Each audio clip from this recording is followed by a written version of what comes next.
All right, let's dive in. This time we're taking a look at Anthropic and its CEO, Dario Amodei. Ooh, interesting choice. Yeah, and you gave us some pretty interesting stuff to work with. I did. You did. We've got excerpts from Amodei's Wikipedia page, and then this really cool essay of his called Machines of Loving Grace. Okay, I'm intrigued already. Right. And, it's not your typical AI doom and gloom. Yeah, those can get a little tiring, honestly. Exactly. This one's all about, like, the potential upside. The hope. The hope, Well, exactly. That AI could really radically change things, but, in a good way. So you're ready to explore that. absolutely, let's do it. And you know what else is cool about it? What's that? He doesn't just like vaguely say AI will be good. He actually lays out some very specific areas where he sees massive changes happening. Oh, that's And interesting. then get this, he even puts a timeline on it. Oh, okay, I'm listening. 5 to 10 years, that's it. Wow. And to really grasp how big of a deal he thinks this is, like, imagine AI that's not just helpful, but actually smarter than Nobel Prize winners in just about every field. Okay. Yeah, that's a pretty wild thought. Right. But before we go too far down that road, Sure. let's back up a bit. Who is this guy? Who is Dario Amodei? Right. Because honestly, looking at his Wikipedia page, Yeah. he sounds kind of like a real-life rocket scientist. He kind of is, in a way. Born in '83, grew up in San Francisco. The guy's got physics degrees from Caltech, Stanford, and a PhD from Princeton. Wow. It's like he was collecting them. Seriously. Yeah. And then he's on to work at Baidu, Google, OpenAI. Mhm. I mean, come on. It's like a who's who of AI. The AI Hall of Fame, for sure. Exactly. So how does someone with that kind of resume end up at, of all places, Anthropic? Well, that's where things get even more interesting. See, Mhm. he didn't just join Anthropic, he co-founded it. And get this, he did it with his sister, Daniela. Oh, wow, a family affair. Right. And they were both at OpenAI before, but they left kind of around the same time. Yeah. Seems like there were some disagreements about where OpenAI was headed, especially with that whole Microsoft partnership. Oh, that makes sense. But clearly, they're both big deals in the AI world because they both just got named to Time's 100 most influential people in AI. Wow, that's a power duo right there. It is. Okay, so let's get back to this Machines of Loving Grace essay. Sure. Honestly, even just the title, Yeah. it's so different from what you usually see. I know, right? It's almost poetic. Totally. Compared to all the doom and gloom, it's like a breath of fresh air. I think it's a deliberate choice, Oh, absolutely. Like Amodei is saying, we're so focused on what could go wrong with AI that we're missing the bigger picture, Mm-hmm. the potential for good. Mm-hmm. And that's what he calls the compressed 21st century. Right. That we're about to see like 50 to 100 years worth of progress all crammed into the next decade. And, he's not naive. He acknowledges the risks, for sure. Yeah. But in this deep dive, we're focusing on that potential. And let me tell you, it is pretty mind-blowing. Oh, yeah. So where does this all play out? Where does Amodei see this potential having the biggest impact? Well, he lays out 5 key areas. Okay, hit me. We're talking biology and health, neuroscience, economic development, even peace and governance. And then, maybe the most thought-provoking of all, work. Like, what does it even mean to work in a world where AI can do almost anything? Wow, okay, that's a lot to unpack. Right. Let's start with maybe the most tangible one, the biology and health part. Okay. What does a world transformed by AI look like when it comes to our health? Okay, so imagine a world where your smartphone can diagnose diseases just as accurately as the best doctors. Hold on, really? And not just for like simple stuff. I'm talking even in remote villages where people don't have easy access to hospitals. Wow, And that's just the beginning. there's more. Oh, yeah. Amodei talks about wiping out infectious diseases, everything from like the common cold to HIV. And get this, he even thinks we could eliminate most cancers through AI-designed treatments that are tailored to your specific genes. Wait, hold on. Eliminate cancer. It sounds crazy, right? Yes, is that even remotely possible? It's definitely ambitious, but Amodei argues that AI could speed up research in ways we can't even imagine right now. Okay, so it's not just about analyzing data faster? No, it's about the entire research process. Think of it like a virtual scientist that never sleeps, just constantly experimenting and testing hypotheses at like warp speed. Okay, I'm starting to see how that could lead to some breakthroughs. Right. But he also talks about doubling the human lifespan. How does that fit into the picture? Well, think about it. If we eliminate diseases like cancer and heart disease, Yeah. and we figure out how to slow down aging at the cellular level, Yeah. It's not as crazy as it sounds. He even uses this term biological freedom, this idea that we'll have so much control over our bodies, from weight and appearance to maybe even extending our lifespan significantly. That's a pretty radical idea. It is. Honestly, not sure I'm totally comfortable with all of that. Yeah, it's a lot to take in. It is. But okay, let's move on to the next one, neuroscience and the mind. Okay. Does Amodei really think AI can change the way we think? Like, literally change our brains? He does, and in some pretty profound ways. Imagine a world without PTSD, depression, schizophrenia. Okay, now that would be incredible. Right. And he's not just talking about treatments, he's suggesting actual cures, like rewiring our brains to eliminate those conditions altogether. Wow. I mean, a world without depression, that's hard to even fathom. It is. But, I have to ask, What's that? doesn't some sadness, some struggle, make us appreciate the good times even more? That's a really good point. Like, could eliminating negative emotions entirely even be a good thing? Yeah, that gets to the heart of some of the ethical questions that Amodei raises. Right. He definitely doesn't shy away from the complexity of it all, but in this essay, his main focus is on how we can use AI to reduce suffering. I see. But he also talks about using AI to help us with those everyday struggles, like overcoming anxiety, managing anger, improving focus. It's like upgrading our mental operating system to a much more advanced version. Okay, so we're not just talking about curing diseases, but also enhancing our overall well-being. Exactly. So if these first two areas are any indication, we're talking about a radical leap forward in, like human happiness, right? Seems that way. But what about the third area, economic development and poverty? Where does AI fit into that picture? Well, Amodei acknowledges that technology alone can't solve every social problem, but he's very optimistic about AI's potential to be a game changer. Oh, how so? He imagines a world where access to quality healthcare isn't limited by geography or income. Okay, I like where this is going. Remember that smartphone app we talked about? He sees that being used to diagnose and treat diseases even in the poorest parts of the world, bringing them up to the same health standards as the wealthiest nations. That's a powerful image. It is. But wouldn't readily available healthcare lead to, overpopulation, especially in areas already struggling with limited resources? Oh, that's a good point. How does Amodei address that? He doesn't shy away from those challenges. In fact, he suggests AI could actually drive massive economic growth. Okay, but how? Not just by automating tasks, but also by optimizing how we use resources and even creating entirely new industries we haven't even thought of yet. Okay, that's intriguing. Imagine the impact that could have in countries currently struggling with poverty.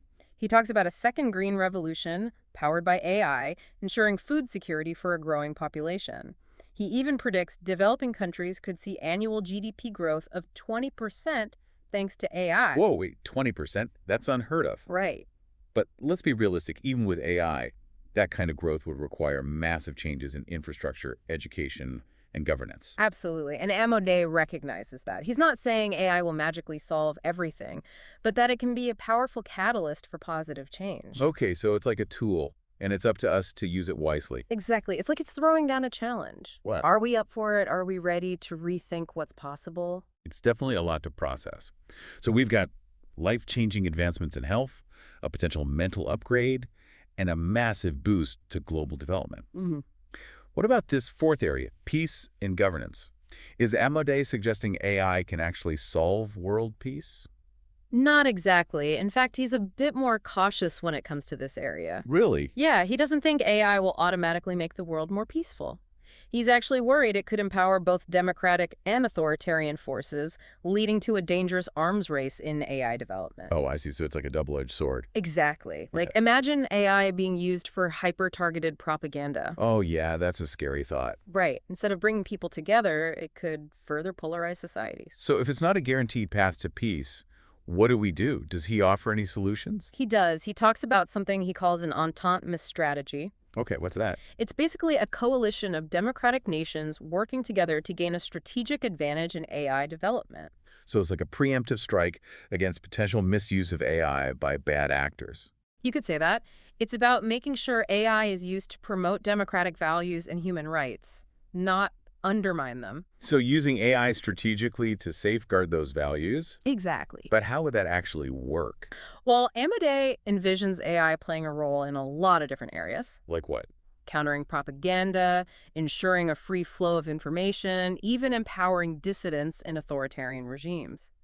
He also believes AI can strengthen democracies by improving the legal system, fostering consensus among citizens, and making government services more effective. Wow, so it's not just about defense, it's about actually using AI to make democracies stronger. Right, and he has this really interesting term for it. He calls it aiming for an eternal 1991. What does that even mean? He's referring to the post-Cold War period, a time when democracy seemed to be on the rise globally. Ah, So it's like, how do we create a world where that democratic order prevails, hopefully indefinitely? okay, so we've got health, the mind, global economics, and even world politics.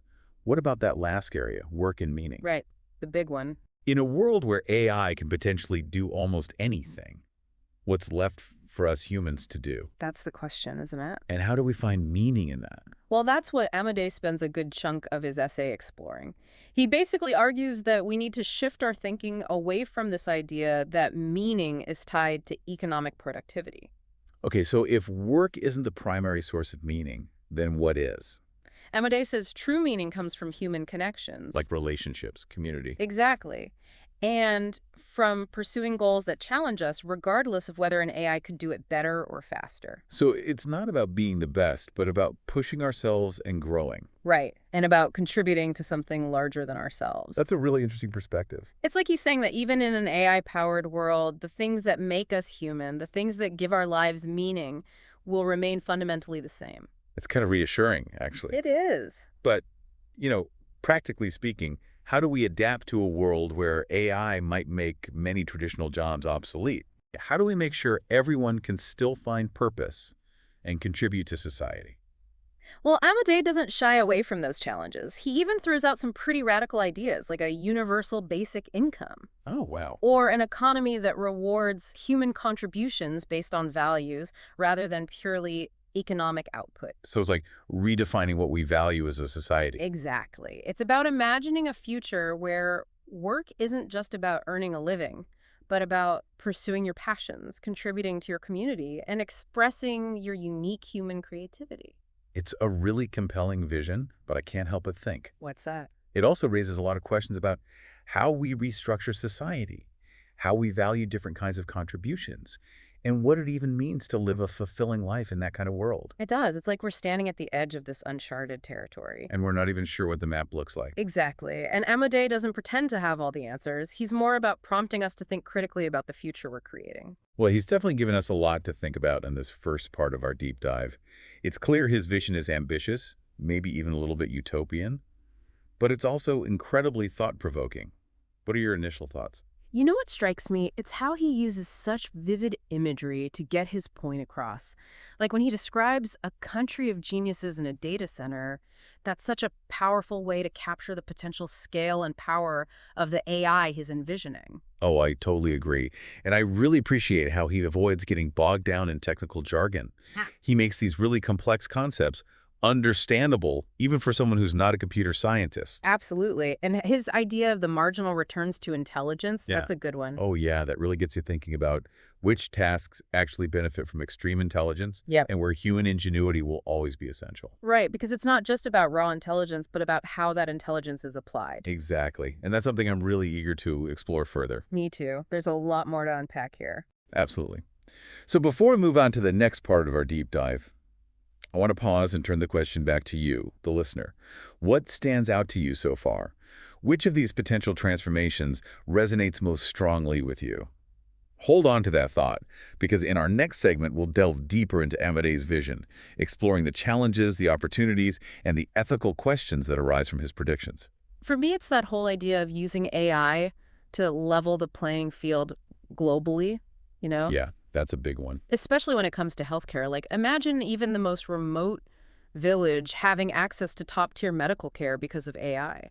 That's a powerful image. It is, right. It's like finally everyone gets a fair shot. Absolutely. But I do have a question, and maybe I'm being a bit of a downer here. Oh, But what about the people who don't want any part of this AI revolution? good point. Could we end up with this, like, two-tiered society I see what you're saying. where some people embrace all these advancements and others just reject them completely? It's definitely a valid concern. Amodei actually calls it the opt-out problem. The opt-out problem. Yeah, it's like, think about vaccines or genetic engineering. Even when there are clear benefits, you always have some people who are hesitant. Oh, yeah, for sure. And it's not just about access to the technology, it's about trust and understanding. Right.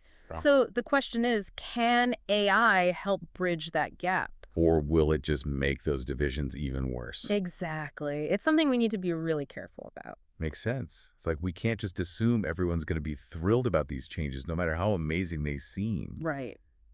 And speaking of changes, I want to go back to that biological freedom concept for a second. Oh, yeah, that's a big one. It's fascinating, but also, I don't know, a little creepy. I know what you mean. It's like, where do we draw the line? Yeah, if we can manipulate our bodies and minds so easily, what does that even mean for our sense of self? Exactly. Like, Yep. is there even such a thing as natural anymore? These are some deep questions, and honestly, I'm not sure we have the answers yet. It's like we're on the verge of this massive social experiment, and we haven't even figured out the rules yet. We really haven't. But, okay, before we go full-on sci-fi dystopia here, Sure. I want to bring it back to Amodei's predictions about economic development. Okay. I'm still stuck on that 20% annual growth figure. I mean, come on, that's got to be impossible. It's definitely ambitious. Ambitious is an understatement. But that's what's so compelling about Amodei's vision, right? I guess so. He's not talking about small incremental changes. He's talking about a complete transformation. Yeah, but even with AI, don't we still have to deal with all the other messy stuff? Like what? Corruption, inequality, all those systemic issues. Absolutely. And Amodei doesn't pretend those problems will just disappear. Okay, good. His point is that AI can be a powerful tool for addressing those issues. A tool, not a magic wand. Exactly. But like any tool, it can be used for good or for bad. That's a good point. Which brings us to Amodei's take on peace and governance. I have to say, I find it kind of refreshing that he's not overly optimistic in this area. What do you mean? Well, he's not claiming that AI will magically solve all our political problems. He acknowledges that it could actually make things worse. Right. It could be a powerful weapon in the wrong hands. Exactly. Imagine a world where authoritarian regimes are using AI for surveillance and control, or where algorithms are designed to manipulate public opinion. That's a pretty scary thought. It is. But then he proposes this entente strategy, which, if I'm getting this right, is basically a call for, like, the good guys to team up and use AI for, well, good. It's a bit more nuanced than that. Oh. It's not just about being the good guys, but about actively shaping the development of AI in a way that protects democratic values and promotes human rights. Okay, good. It's about using AI to counter propaganda, to empower citizens, to make governments more transparent and accountable. So it's about using AI to make democracies more resilient, more effective. Exactly. And he even talks about using AI to help foster consensus among people with different viewpoints. Which, let's be honest, seems pretty impossible in our current political climate. I know, right? It's like, can you even imagine? But hey, maybe that's part of Amodei's point. Maybe he's challenging us to imagine a world where technology can help us overcome some of our deepest divisions. Maybe he is, but it's definitely not going to be easy. True. Okay, so let's circle back to that last piece of the puzzle. Work and meaning. Right, the big one. This is where things get really philosophical, right? They do. If AI can potentially automate so many jobs, what does that mean for our sense of purpose? It's a question a lot of people are asking. And what's Amodei's take on it? Well, his argument is that we need to decouple our sense of worth from our economic productivity. Okay, so it's not about how much money you make or what kind of job you have. Exactly. He believes that true meaning comes from pursuing challenges, from connecting with others, from contributing to something larger than ourselves. It's like he's saying that even in a world where robots are doing all the work, there will still be plenty of room for human creativity, ingenuity, and compassion. Right. And he suggests that we might need to rethink our economic models to make sure everyone has the opportunity to pursue those things, even if their traditional job is gone. So like universal basic income or some other way of making sure everyone has a safety net. Exactly. And new ways of measuring and valuing different kinds of contributions to society. It's a lot to wrap your head around. It is. On one hand, it's exciting to think about a future where we're freed from the drudgery of work and can focus on more fulfilling pursuits. But on the other hand, it's kind of daunting to think about how we actually restructure society to make that possible. Yeah, it's not going to be easy. And Amodei doesn't pretend to have all the answers, right? No, he's more about raising the questions, prompting us to think critically about the future we want to create. Well, he's definitely given us a lot to think about. He has. I keep coming back to that idea of the compressed 21st century. Right, a century's worth of progress in a decade. If that's even remotely possible, the next few years are going to be unlike anything we've ever seen. I agree. It's both exhilarating and a little bit terrifying, you know? It's like we're entering uncharted territory. And we're not even sure what the map looks like. Exactly. And it's up to us to navigate it wisely. I think that's a great place to pause for now. In our final segment, I want to dive a little deeper into some of the specific challenges and opportunities that arise from Amodei's vision. We'll explore how AI might reshape our understanding of work and meaning, the ethical considerations of biological freedom and cognitive enhancement, and the importance of global cooperation in steering AI towards a future that benefits all of humanity. But before we do, I'm curious to know what sparked your imagination. What aspect of Amodei's vision resonates most strongly with you? Honestly, there's so much to think about. I know, right? But that image of AI making healthcare accessible to everyone really sticks with me. Oh, yeah, that's a good one. Imagine, it doesn't matter where you live or how much money you make, you still get the best medical care. It's like finally healthcare becomes a right, not a privilege. Exactly. But, and maybe this is me being cynical, even if we solve the access problem, don't we still have to deal with, human nature? Ooh, that's a good point. People aren't always rational. We're not. Even with all the information in the world, we still make decisions based on emotions, beliefs, sometimes even just plain misinformation. It's true. We can be pretty stubborn sometimes. Yeah, tell me about it. It seems like every day there's a new conspiracy theory popping up online. So how do we deal with that? Can AI actually help us be, more rational, make better decisions? That's the million-dollar question, isn't it? Amodei suggests that AI could be used to, counteract misinformation. Okay, interesting. Maybe even help us understand our own biases better. Oh, that would be useful. Right. But he also says it's a double-edged sword. How so? Well, just like AI can be used to personalize education, it can also be used to create super persuasive propaganda. Oh, yikes. That's a little scary. It is. It's like we're constantly battling against our own worst instincts. We are. Okay, so I want to shift gears a bit.